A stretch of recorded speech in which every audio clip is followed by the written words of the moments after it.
आइए इस बार हिंदी 1 to 1 पर देखते हैं ड्रॉप ऑफ क्या होता है मतलब और कब करते हैं इस्तेमाल। चैनल पर नए हैं तो सब्सक्राइब करने के साथ फॉलो करने के साथ ही शुरुआत कीजिएगा।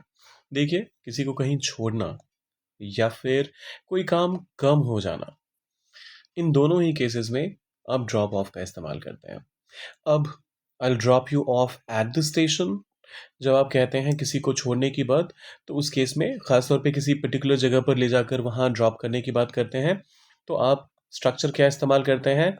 ड्रॉप प्लस ऑब्जेक्ट और फिर ऑफ का इस्तेमाल करते हैं। तो यही यहाँ पर इस्तेमाल हुआ है। आई विल, मैं करूँगा, क्या करूँगा? ड्रॉप यू ऑफ, छोड़ दूंगा एट द स्टेशन, स्टेशन पे, तो मैं तुम्हें स्टेशन छोड़ दूंगा।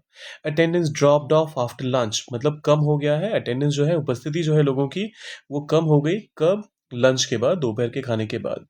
She dropped of the package yesterday, यहाँ पर उसने क्या करा?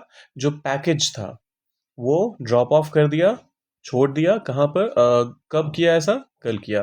तो उसने कल पैकेज ड्रॉप कर दिया, पैकेज छोड़ दिया।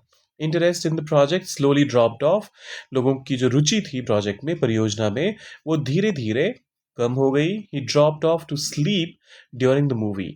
अब यहाँ पर ड्रॉप ऑफ का एक अलग ही मतलब निकल कर आया है। क्या है वो मतलब? वो ये कि इंटरेस्ट एक तरह से कम हो गया, उसने मूवी बीच में ही छोड़ दी और सो गया मूवी के दौरान ही।